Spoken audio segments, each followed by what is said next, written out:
Ẹ káàárọ̀, ẹ káàsán, ẹ káalẹ́, ẹ kú déédéé wòyí níbikíbi tí ẹ wà tí ẹ ti wò mí tí ẹ sì ń gbọ́ mi. Orúkọ tèmi kò yí padà, Fẹ́mi Akínríyìmísí ni mo sì ń gbóhùn sókè láti olú iléeṣẹ́ Yorùbá Autonomy Mobile Radio and Television tí a gbé kalẹ̀ ní ìpínlẹ̀ Florida ní orílẹ̀ tí a mọ̀ pé ó léde. Ẹni bá fẹ́ kàn sí mi, aago àgbérìn mi +1 727 333 0403. Ẹ bá mi kà lọ. Ẹ wá nǹkan fìdílé nǹkan. Ohun tí mo fẹ́ sọ̀rọ̀ lé lórí ní orí ètò yìí lọ́jọ́ tí èdè ní wákàtí yìí ó ní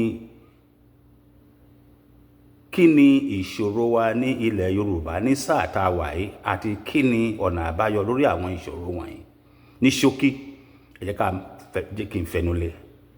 Ìṣòro wa tó jẹ́ ipò kíní òun ni ọ̀rọ̀ àwọn gbésùnmọ̀mí tí wọ́n ń jí ni gbé, tí wọ́n ń jí nípa, tí wọ́n ń jí wa gbé pamọ́ nílẹ̀ Yorùbá, tí wọ́n ń jí wa gbé pamọ́ gbowó. Tí ìjọba àpapọ̀ orílẹ̀ tí kò lédè tí a mọ̀ sí Nàìjíríà, èyí tó wà ní ilẹ̀ Yorùbá, tí wọ́n sì bá wa dá sí. Wọ́n ń ṣe bẹ́ẹ̀ ni wípé wọ́n ń ṣe nǹkan kan ṣùgbọ́n òfo ọjọ́ kejì ọjà ni ìyànjú wọn ló ń já sí. Kí ni ìdí ẹ̀? Nítorí pé àwọn tí wọ́n jẹ́ gbésùnmọ̀mí tí à ń rí mú, àwọn Fúlàní yìí, tá a bá rí wọn mú tán wọ́n á tún tú wọn sílẹ̀, àwọn yẹn á tún padà wá, wọ́n á tún wá máa yọ wá lẹ́nu. Ìjọba àpapọ̀ gangan ló ní bandit ní ìgbọ́wọ́ wọn fún ìdàpọ̀ ìlú, kí ìlú kó fara iṣẹ́ ọwọ́ wọn ni. Kò sì yẹ ká káwọ́ lẹ́wọ́ ká máa wòye wọn, ká máa wòran. A kì í ṣe àgùntàn bí ìdá tó jẹ́ pé kò lérò nǹkan tó fẹ́ ṣe nínú. Kí la lè ṣe? Àwọn nǹkan tá a lè ṣe, ọ̀nà àbáyọ ní ìmọ̀ àti ọkàn tèmi ni wípé kí àwọn ìlú kìíní sí kejì, ìlú kejì sí kẹta, ìlú kẹta sí kẹrin, kí àwọn ọba tí wọ́n wà ní agbègbè kan náà kàn ṣe èyí tí í ṣe ìpàdé àjọṣe àpérò fún èyí tí í ṣe àlàáfíà ní orí ilẹ̀ èdè Yorùbá. Báwo ni ká ti ṣe? Ká pe àwọn ọ̀dọ́, ká pe àwọn obìnrin, àwọn ìyálọ́jà, àwọn ìyálájé, wípé a rí i pé olóko ò lè roko, olódò ò lè rodò, ṣùgbọ́n kò yẹ kó rí bẹ́ẹ̀. A sì ní sùn ká dijú méjèèjì nígbà tí iná wà lórùlé. Ohun tó yẹ ká ṣe òun ni wípé ká fi òfin sí ní àwọn ìlú wa wípé a fẹ́ rí ẹnì kankan, bóyá Fúlàní ni ẹ́ o, bóyá Yorùbá ni ẹ́ o, bóyá Ìgbò ni ẹ́ o, kó máa gbé ní àwọn ilé tán àparí ẹ̀. Ẹni bá fẹ́ gbé nílẹ̀ Yorùbá ó gbúdọ̀ lọ yálé gbé, àbí kó ra lé, kó ralẹ̀, kó dẹ̀ kọ́,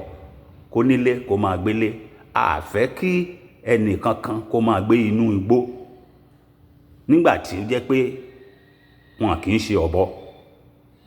Ká jẹ́ kí ìjọba àpapọ̀ ó mọ̀ yẹn, ká sì fi àsìkò ògégé ká fi lé pé láti ọjọ́ báyìí lọ ó di èèwọ̀ fún ẹnikẹ́ni láti máa gbé ní àwọn ilé tí wọ́n àparí ẹ̀ nílẹ̀ Yorùbá. Ìyẹn lọ́nà kìíní. Lọ́nà kejì, pé láti ọjọ́ báyìí lọ ó di èèwọ̀ fún ẹnikẹ́ni láti máa gbé nínú igbó láláì jẹ́ wípé àgbẹ̀ ni tó sì ní abà níbẹ̀. Lẹ́lẹ́ẹ̀kẹta ó ní wípé tá a bá ti rí àwọn ọkọ̀ àjàgbé eléjò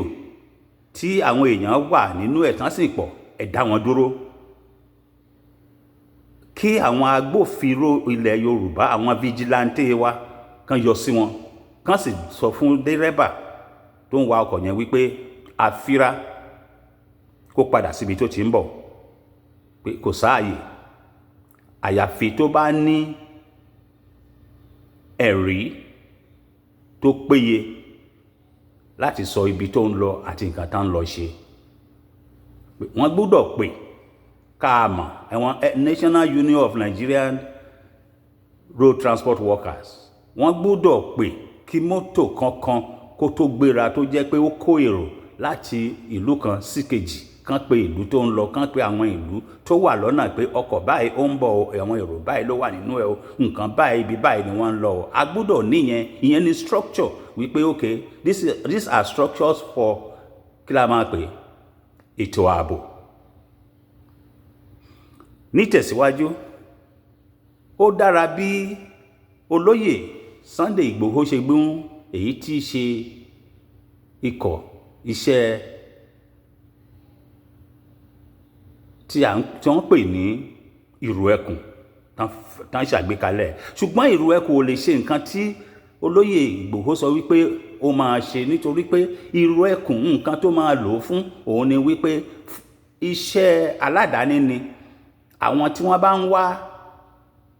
ètò ààbò fúnra wọn bí ìjọba ṣe máa ń fún àwọn kan ní ọlọ́pàá àwọn yẹn lè lọ bá Ìgbòho láti sọ pé àwọn ń wá ìdáàbòbò ṣùgbọ́n wípé ẹ ó máa ṣe agbátẹrù ìdáàbòbò orílẹ̀ Yorùbá kúrò lọ́wọ́ àwọn ajínigbé ajínipa ajínigbé pamọ́ gbowó kò lè ṣeé ṣe kò ní ṣeé ṣe wọn à ní fún ní àṣẹ yẹn nítorí pé àwọn tí wọ́n máa kọ̀wé wípé àwọn ò fẹ́ lára wọn náà máa jẹ́ àwọn tán ń gbà á nímọ̀ràn wípé kó lọ ṣe é tí wọ́n bá wá rí wípé wọn à ní rí owó níbẹ̀ wọn à ní fi ọwọ́ sí ìjọba àpapọ̀ ò ní fọwọ́ sí ìjọba ìpínlẹ̀ lè sọ wípé àwọn gbà á láàyè ṣùgbọ́n láì níbọn láì lóhun ìjà kí ló fi fẹ́ kojú àwọn gbésùmọ̀mí nínú igbó àwọn tó jẹ́ wípé wọ́n níbọn wọ́n lọ́ta wọ́n ní gbogbo ẹ̀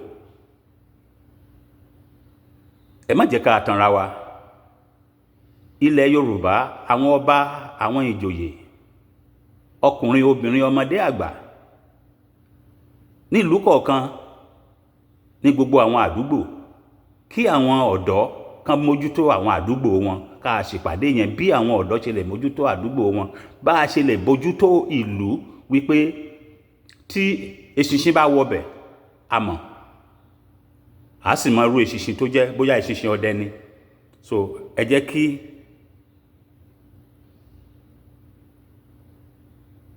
àmọ́ tá à ń ṣe orúkọ tèmi bí o ṣe sọ kò yí padà Fẹ́mi Akínríyìmísí ni mo sì ń gbóhùn sókè láti olú ilé-iṣẹ́ Yorùbá Autonomy Mobile Radio and Television kì í ṣe pé kò sí ohun tí a lè ṣe sí ọ̀rọ̀ àwọn agbésùnmọ̀mí ṣùgbọ́n ṣé ìjọba máa gbà wá láyè tíjọba ò bá gbà wá láyè ẹ jẹ́ ká kó ìjọba lójú ẹ jẹ́ ká kó ìjọba lójú ká sọ pé nǹkan báyìí là ń fẹ́ àwa la yàn yín sí ipò nígbà tá a dìbò nǹkan tá a dẹ̀ fẹ́ ẹ sọ pé ẹ máa ṣe nǹkan tá a fẹ́ rèé bá dẹ̀ ṣe fẹ́ rèé àwa la máa sọ ohun tí ìjọba máa ṣe kò kì í ṣe ìjọba ló máa sọ ohun tó máa ṣe fún wa ẹ jẹ́ ká fìyẹn sí àpò ká dẹ̀ fi sí àpò ọwọ́ òsì ẹ má jẹ́ ká máa gbìyànjú láti fi ọwọ́ òsì mú nǹkan láti àpò ọwọ́ ọ̀tún ẹ ṣe gbogbo nǹkan tá à ń ṣe a ṣe é ṣe ṣùgbọ́n àdúrà kọ́ lọ̀rọ̀ yìí o ìgbésẹ̀ gidi ìdáhùn sí gidi òun ni ọ̀rọ̀ yìí gbà àníṣetì àṣetì ò ní bá wa àṣeyọrí la máa ṣe àmì àṣe ohun tó làmì àṣẹ kò sì sí ohun tó ń jẹ́ ìṣẹ̀ṣe ìṣeéṣe ní ìṣeéṣe bí nǹkan ṣe ń ṣe nǹkan ṣeéṣe òun ni oògùn máa ń ṣe ewé àtegbò ìṣeéṣe ni ewé àtegbò kì í ṣe ìṣẹ̀ṣe ohun tó bá ṣẹ̀ṣẹ̀ bẹ̀rẹ̀ ní ìṣẹ̀ṣe àṣẹ̀ṣẹ̀ bẹ̀rẹ̀ ní ìṣẹ̀ṣe àṣẹ̀ṣẹ̀ bẹ̀rẹ̀ nǹkan tí àwọn baba ńlá wa tán fi sílẹ̀ fún wa tí wọ́n ti lò tó ti jẹ́ pé ó ti ju ẹgbẹ̀rún ọdún lọ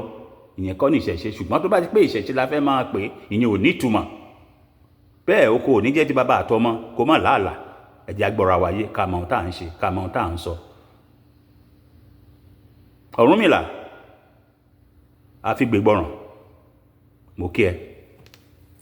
nílẹ̀ Yorùbá